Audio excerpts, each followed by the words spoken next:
Hi everyone, welcome to easy 2 minutes Tamil recipes. இப்போ key rice நெய் சோறு எப்படி பண்ணுறதுன்னு பார்க்கலாம். 2 கப் பாஸ்மதி அரிசி எடுத்துக்கோங்க. எடுத்துகிட்டு நல்லா அலசிட்டு தண்ணியில் போட்டு ஊற வச்சிடுங்க.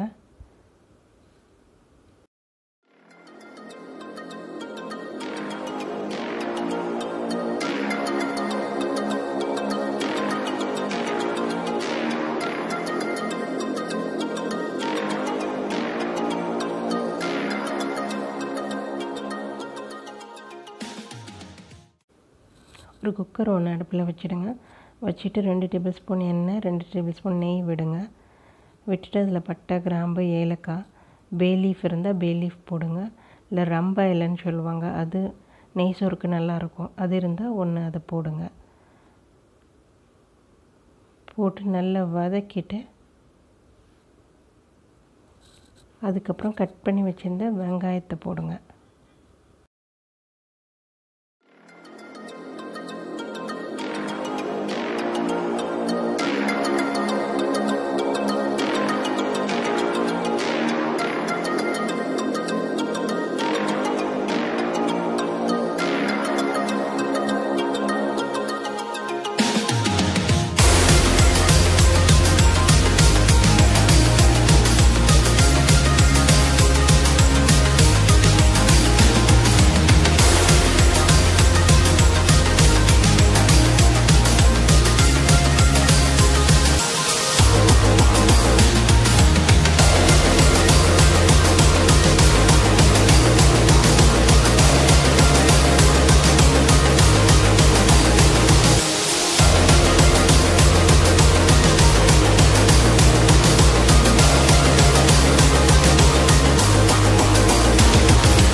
வெங்காயம் ஓரளவு நல்லா வதங்கினதுக்கப்புறம் உப்பு போட்டுக்கோங்க.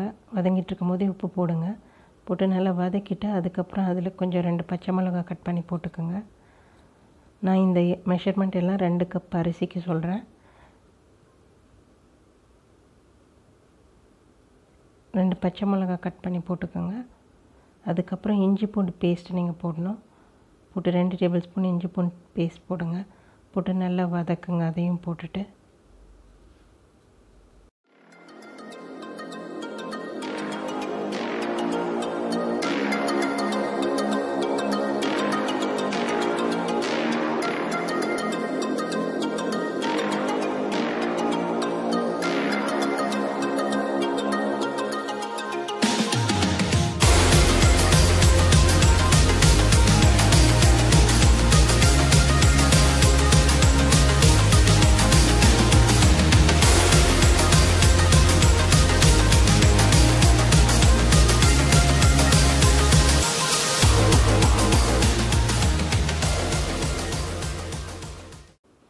ஓரளவு அது வதங்கி வந்ததுக்கப்புறம் கட் பண்ணி வச்சுருந்த தக்காளி போடுங்க. ஒரு தக்காளி போட்டு அதையும் வதக்குங்க.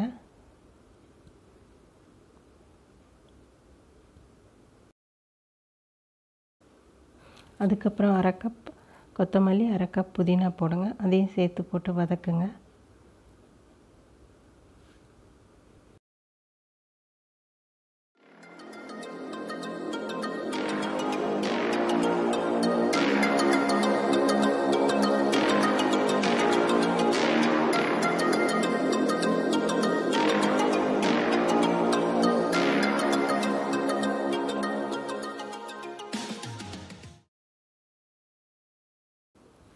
அதுக்கப்புறம் கழுவி ஊற வச்ச அரிசியை கொஞ்சம் கொஞ்சமாக உள்ளே போடுங்க.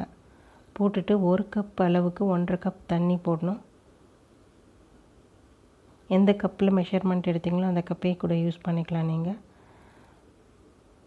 2 வீசோன்னு சொல்லுவாங்க, 1 கப்பு, இல்லை ஒரு உலக்குன்னு சொல்லலாம். ஸோ நான் 2 உலக்கு எடுத்துருக்கிறேன்.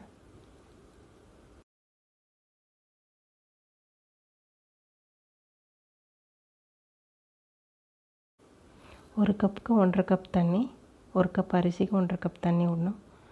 விட்டுட்டு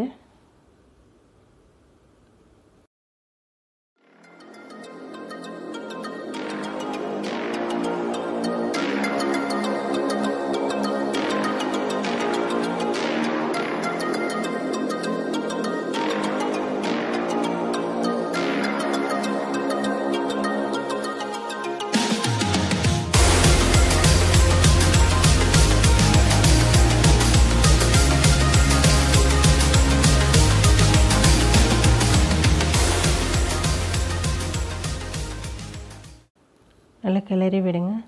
விட்டுட்டு உப்பு எப்படி இருக்குன்னு பாருங்கள். இன்னும் உப்பு தேவைப்பட்டுச்சுன்னா போட்டுக்கோங்க. போட்டுட்டு குக்கர் மூடி போட்டு விசில் போட்டுருங்க. ஜஸ்ட் நீங்கள் ஒரு விசில் போட்டால் போதும். டக்குன்னு பாஸ்மதி அரிசி வெந்துடும். ஒரு விசில் போட்டு எடுத்துருங்க. எடுத்துட்டு